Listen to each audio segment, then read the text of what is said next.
अस्सलामुअलैकुम भाई, पहले सबको बट मैंने बोला था आज डेटा आने वाला है और फाइनेंशियल रिपोर्ट आने वाली है। और फाइनेंशियल रिपोर्ट के बाद जैसे हमारा रिपोर्ट कार्ड आता है, हमें पता लगता है हमने क्या किया एग्ज़ाम्स के अंदर। तो आज आवाम को बता दिया, हालांकि कोई नहीं बताता। कैन को अप्रिशिएट करूँगा कि मतलब आवाम के आगे सब कुछ रख दिया, दुनिया के आगे सब कुछ रख दिया। कितना एक्सपेंस हुआ, कितना कमाया, कितना गवाया, कितना लगाया, टीम्स को क्या क्या मिला, उस पर भाई बिना लंबी किए, लंबी करते ही नहीं है, डायरेक्ट मैं डेटा पे चलता हूँ और आपके साथ डेटा शेयर करता हूँ कि ये एनपीएल के सीज़न 1 ने हमें कितने करोड़ों का फ़ायदा दिया। कैन तो भाई करोड़पति बन गया। मैं आपको बताऊँ, ये जो रेवेन्यू जनरेट हुआ है, प्रॉफिट, कैन इतना प्रॉफिट ना 3 से 4 सीरीज भी अगर हो तो नहीं होता था इतना, जितना ही एनपीएल के सीज़न से हुआ है। क्योंकि ऑब्वियसली हम घर में खेल किससे रहते हैं, टीमें ही क्या थी। खैर, रेवेन्यू पे चलते हैं भाई। ओवर 27 करोड़ का रेवेन्यू टोटल जनरेट किया है इन लोगों ने। अब उसके अंदर मैं बाकी भी चीज़ें बता देता हूँ कि इनकम क्या थी, एक्सपेंसेस क्या हैं, और फिर फाइनल रेवेन्यू कितना बना कैन का। 27 करोड़ टोटल रेवेन्यू है, यानी 27 करोड़ ऑलमोस्ट 70 लाख रुपए ये कैन के पहले सीज़न का रेवेन्यू जनरेट हुआ। अब उसके एक्सपेंसेस क्या हैं। टूर्नामेंट कितने का करवाया कैन बोर्ड ने, वो करवाया है, टूर्नामेंट के एक्सपेंसेस ओवरऑल मिला के हुए हैं 20 करोड़ 15 लाख। 20 करोड़ 15 लाख अप्रिशिएट करना पड़ेगा कैन को, पारस काट का कोई करेंगे, क्योंकि 20 करोड़ में टूर्नामेंट। अगर यही मैं किसी गवर्नमेंट ऑफिशियल को बोलता कि भाई नेपाल की ये सीरीज करवानी है, ये नेपाल का एनपीएल करवाना है,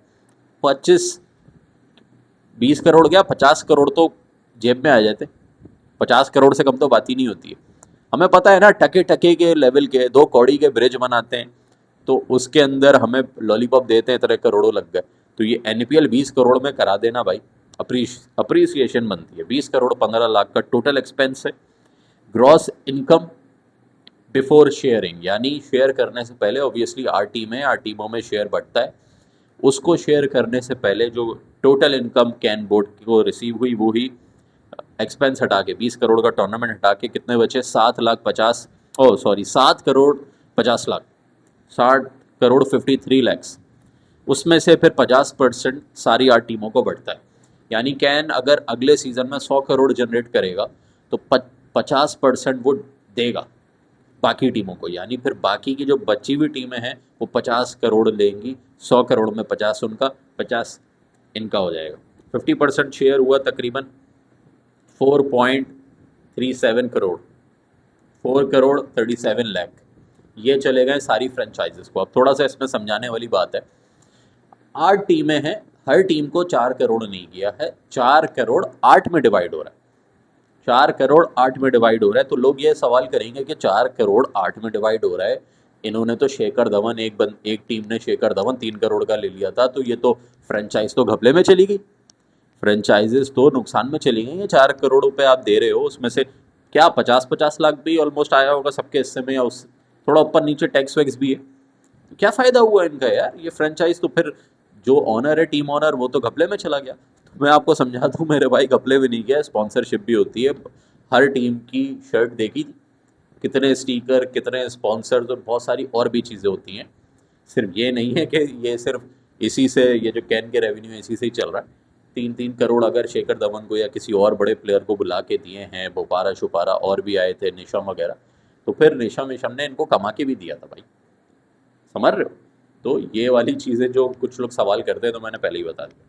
रेवेन्यू आफ्टर फ्रेंचाइज शेयरिंग, यानी सब फ्रेंचाइज को पैसा देने के बाद कैन के हिस्से में आए हैं 3 करोड़ 16 लाख रुपए। 3 करोड़ 16 लाख कैन के हिस्से में आए। उसमें से प्रोवेंस रेवेन्यू शेयरिंग उनको 70 लाख रुपए दिए, और फिर अब कैन के पास आखिर में बचा है 2 करोड़ 46 लाख रुपीस। यानी ये कैन ने 2 करोड़ 46 लैक्स इस एनपीएल के पहले सीज़न से रेवेन्यू जनरेट किया, जो इनका फ़ायदा हो गया। अब इतना रेवेन्यू आप मुझे बताओ, कैन अगर किस टीम के साथ सीरीज़ कराए जो इतना जनरेट होगा, नहीं होता। टोटल रेवेन्यू जनरेट मैंने जैसा बताया 27 करोड़, यहाँ पे सब एक्सपेंसेस निकाल के उनको दे के, उनको दे के 2 करोड़। और ये याद रखो, पहला सीज़न, ये एनपीएल का ये जो रेवेन्यू मैं आपको बता रहा हूँ 20 करोड़ में एनपीएल करा देना, 27 करोड़ जनरेट कर लेना, ये कब हुआ है? जब हमने सुबह मैचेस कराए बिना फ्लड लाइट की, सुबह सुबह दुनिया को दिखाया। अब आप इसको डबल कर लो। पहले सीजन में देखो भंड भी होते हैं, बहुत भंड हुए, बहुत सारी चीज़ें हुई। भंड वंड मारने के बाद अब क्या है, जो गलतियां की थी अब वो आप अगले सीजन में नहीं करोगे। ऑब्वियसली आप उससे सीखते हो, लर्न करते हो। जैसे बंदा गाड़ी चलाना सीखता है तो शुरू में भंड मारता है, लेकिन जैसे ही वो गलती करता है, अगली बार ड्राइव करते हुए वो गलती नहीं करता। उसको पता होता है ये करूँगा तो ये हो जाएगा। तो अब इनको पता है कि कैसे चलाना है, ठीक है। तो अब ये है कि इसको आप लगा लो डबल। अगर 27 करोड़ का जनरेट हुआ है तो इस बार एनपीएल हो गया है बिगर एंड बेटर, यानी अब ये लगा रहे हैं 40 करोड़ ऑलमोस्ट एक्सपेंस लगेगा। अगर फ्लड लाइट के अंदर मैच होता है और इन्होंने ट्रैकर भी मंगाया, 6 ट्रैकिंग भी हो रही है, बॉल भी चेक हो रही है और भी बहुत सारी चीज़ें हो रही हैं, तो उसमें पैसा लगता है। 40-50 करोड़ का अगर इन्होंने रेवेन्यू रखा है और पूरा टूर्नामेंट कराएंगे तो 100 करोड़ से ऊपर की मुझे लगता है इस बार 30 करोड़, ऑलमोस्ट 27 करोड़, 70 लाख है ना, 28 लगा लो, तो टोटल 30 करोड़ अगर इन्होंने रेवेन्यू जनरेट किया है। अगले सीजन में सिमिलर हरकत करें ना तो 60 आ रहा है, लेकिन ये कर रहे हैं बेगर और बैटर। बेगर और बैटर का मतलब है 60, 100 करोड़, 100, 120 करोड़ कहीं नहीं गया, 100, 120 करोड़। और आए स्टिल होप, लोगों को लग रहा है तीसरे चौथे सीजन में हम 100 करोड़ का मार्का हिट करेंगे प्रॉफिट में। प्रॉफिट की बात कर रहे हैं, यानी पूरा टूर्नामेंट 400-500 करोड़ अगर कमा के देगा तो प्रॉफिट और रेवेन्यू बचेगा जितना, कैन के पास 100 करोड़, तो कैन के पास बहुत अच्छी इनकम आ चुकी है भाई। अब आप ये बताओ कि 2 करोड़, पारस काटकर ने क्या बोला, 2 करोड़ 40 लाख 50 लाख ऑलमोस्ट हमें मिले हैं, और इन्होंने क्या बोला, आईसीसी से ये बहुत ज़्यादा है। तो सोचो आईसीसी हमें क्या दे रहा था, आईसीसी हमें क्या 50 लाख रुपए दे रहा है? आईसीसी ले दे के कोई 1 करोड़ रुपए दे रहा होगा ज़्यादा से ज़्यादा। तो आईसीसी 1 करोड़ रुपए नेपाल को देख के तुम क्या एहसान जता रहे थे? 1 करोड़ में उन्होंने बोला ये 1 करोड़ है, इसमें इंफ्रास्ट्रक्चर भी ठीक कर लो, सैलरीज भी दे देना, अपनी टीम भी खड़ी कर लेना, सब कुछ कर लेना। अबे 1 करोड़ में क्या क्या होता है भाई? क्या होता है? कुछ भी नहीं होता भाई। 1 करोड़ तो हम भाई 20-20, 25-25 लाख तो मार के प्लेयर को दे रहे हैं भाई। अब ये है, इसीलिए तो मैं कहता हूँ क्रिकेट ग्रो क्यों नहीं हो रहा। आप बोलते हो यार बाकी की टीमें क्यों नहीं चल रही हैं, क्यों नहीं चल रहा? इसलिए नहीं चल रहा ना भाई, जब नेपाल को आईसीसी 2 करोड़ से भी कम रुपए दे रहा है क्रिकेट को ग्रो करने के लिए, तो फिर ये जो युगांडे शुगांडे फलाने डिमकाने जर्सी वर्सी जो पीछे ही रह गए, वो इसलिए रह गए ना कि उनको तो 20 लाख रुपए देता होगा ये। मैं आपको बता दूं चाइना कितना बड़ा मुल्क है, खरबों पे जा रही है पॉपुलेशन, उनको 1-1.5 करोड़ देता है आईसीसी। वो इतने बड़े मुल्क को इतना सा रुपए दोगे तो चिल्लड़ है ना उनके लिए, वो कहाँ से क्रिकेट ग्रो कर लेंगे। तो खैर एनपीएल के लिए बहुत अच्छा है, नेपाल क्रिकेट के लिए बहुत अच्छा है, थैंक्स टू पारस कार्ड का। और आगे जिस तरीके से हमारा ये जैसे ही बन जाएगा, पूरा ग्राउंड बन जाएगा, पूरा रेडी हो जाएगा, स्टेडियम बन जाएगा। और ये याद रखो जो आईसीसी ने हमें टूर्नामेंट दिया है वुमेन क्वालिफायर, तो ये आईसीसी फ्री में नहीं देता, इसका पैसा मिलेगा होस्टिंग का। समझ रहे हो? अभी तो क्वालिफायर होस्ट कर रहे हो। जस्ट इमेजिन एसीसी का टूर्नामेंट मिल गया, एसीसी का ये प्रीमियर कप नहीं चाहिए, एसीसी का एशिया कप चाहिए, अंडर 19 एशिया कप मिल जाए, बाद में जाके मेंस एशिया कप मिल जाए, वुमेन्स एशिया कप मिल जाए, तो वो पैसा मिलता है भाई उससे। सारा पैसा आपके 100-100 करोड़ आते हैं वहाँ से। उसके बाद अभी एक अच्छी बात और भी है, ये जो 2-3 करोड़ में यहाँ से मिले, कुछ इससे ज़्यादा अमाउंट या सिमिलर इतना ही अमाउंट या इससे थोड़ा कम आईसीसी ने नेपाल को वर्ल्ड कप की क्वालिफिकेशन के बाद दिया है। वो तो हम हार गए मैच, वरना हम 5 से 6 करोड़ का मार्का मारते थे। अगर हम वर्ल्ड कप में जीतते और सुपर 8 के अंदर जाते, वहाँ से थोड़ा आगे जाते, तो प्राइज़ मनी हमारी बढ़ती। अब हमारी 0 मैच विनिंग थी, तो हमारी रैंकिंग के ऊपर हमें मिला। अब हमने 17वें पे फिनिश किया है, 20 टीमों में 17वें पे फिनिश किया, 17वें पे या 12वें पे। हालांकि अगर आप परफॉर्मेंस देखो, स्कोर कार्ड देखेगा जो बंदा, वो बोलेगा अरे 17, लेकिन जो मैचेस देखेगा नेपाल के, वो ये बोलेगा ये 17 नंबर की टीम तो नहीं थी यार, इसको तो टॉप 8 के अंदर आना चाहिए था, या पता नहीं 17वें में किया था या उससे ज़्यादा नीचे 15-16 में, I don't know.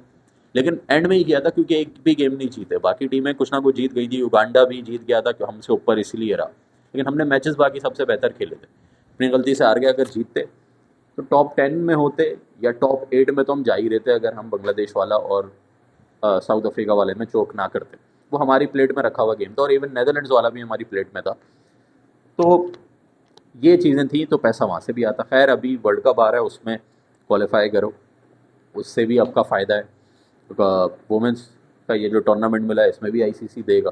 Make sure ये कर रहे हैं जिस दिन ग्राउंड्स बन गए ना, उस दिन मैंने जैसा बोला ना, ग्राउंड बनेंगे, चीज़ें होंगी, तो हमारा बेनिफिट है, एक्सपेंस नहीं है। ये लोग ये समझ रहे हैं कि यार अगर ग्राउंड बना दिया 25 30 40 50 करोड़ का यार स्टेडियम बना दिया, क्या होगा हमारा? भाई स्टेडियम बना दिया, अगले 20 साल तक कमा के देगा तुम्हें, 20 साल बाद फिर रेनोवेशन दोबारा करवाओ। एक्सपेंसेस थोड़ी है ये, लाइबिलिटीज़ थोड़ी हैं यार, एसेट है। खैर ये थी भाई आज की वीडियो, रेवेन्यू शेयर हो गया। बट मैं कैन को ये बोलूँगा, देखो यार ये पर्सनल डेटा होता है, जो भी आपसे मांग रहा है कि भाई आप ये दो, क्यों क्यों क्यों देना यार, कोई और तो नहीं देता। ये अब पब्लिकली नहीं शेयर करना चाहिए। मतलब यार टैक्स के पैसों पे थोड़ी चल रहे हैं ये जो प्लेयर हैं, या जो एनपीएल टैक्स के पैसों पे नहीं है भाई। इनकी अभी आंखें खुली हुई हैं यार। ये कौन है आपको कह रहा है कि फाइनेंशियल रिपोर्ट शेयर करो वरना हम क्या नाम है एनपीएल नहीं होने देंगे सीजन 2 का? कौन था वो? मुझे तो नहीं पता अंदर की क्या है कि शेयर करो, तो इस वजह से पारस काटकर ने सब चीज़ें शेयर करवाई। बट ये नहीं है यार, दुनिया में कोई नहीं कर रहा, कोई भी लीग ऐसे नहीं कर रही है दुनिया में। चलो आप कर भी रहे हो, ये पर्सनल चीज़ें होनी चाहिए, अंदर अंदर होनी चाहिए, लीक नहीं होना चाहिए बाहर। अभी तो हमें पता लग गया सही है, लेकिन लीक नहीं होनी चाहिए, ये चीज़ें बताने वाली नहीं होती पूरी दुनिया के आगे। तो जो भी है आपके टैक्स के पैसों पे थोड़ी चल रहा है ये, कि आप जो है मतलब जहाँ टैक्स दे रहे हो ना वहाँ जाके पकड़ा करो। लोगों को लगता है, बहुत सारों को, एक बार जैसे प्लेयर ने परफॉर्म नहीं किया था, मैं क्रिटिसाइज ही कर रहा था यार ये क्या कर रहे हो, सैलरीज भी मिल रही हैं लेकिन परफॉर्म नहीं है, तो बंदा लिख रहा था हमारे टैक्स के पैसों पे चल रहे हैं और देखो रन भी नहीं कर रहे। मैंने कहा उसको भाई तुम्हारे टैक्स का पैसा नहीं है ये, कैन अपना खुद जनरेट कर रहा है। कैन अगर ये अभी टैक्स के पैसों पे होता तो ये एनपीएल हम 20 साल पहले करा लेते। तो ये है गवर्नमेंट ने जिस लेवल पे, गवर्नमेंट ने हमारी किसी भी देश की गवर्नमेंट स्पोर्ट्स में, आईसीसी चाहता ही नहीं कि उनकी इन्वॉल्वमेंट हो। अगर आपकी ये जो आप बातें कर रहे हो कि टैक्स का और इसका उसका, अगर ये ज़्यादा घुसेंगे फिर बैनिंग आ जाती है। तो इनका कोई हाथ नहीं है, लेकिन जब इनको पता लगता है पैसा आ रहा है तो ये दोनों हाथ लेके पीछे भागते हैं कि लाओ हमारा टैक्स का वापस दो। टैक्स तो बनता ही नहीं है, कैन तो टैक्स देना ही नहीं बनता, लेकिन फिर भी देता है कैन हालांकि बनता नहीं है, क्योंकि हेल्प तो घंटे की भी नहीं की। सेल्फ मेड चीज़ें हुए हैं। और जितने भी स्पोर्ट्स है, ये जो ऑर्गेनाइजेशन है, ये गवर्नमेंट का कोई रिलेट नहीं है इनसे। जैसे बीसीसीआई अरबों रुपए कमाता है, वो उनका लेना देना ही नहीं है। बीसीसीआई इंडिया की गवर्नमेंट से ज़्यादा अमीर है भाई, इतना पैसा है, 5-5 हज़ार करोड़। हम तो यहाँ 2 करोड़ और 27 करोड़ की बातें कर रहे हैं, 5 हज़ार करोड़ आईपीएल से। चलो मिलते हैं भाई अगली वीडियो में। Love you guys all.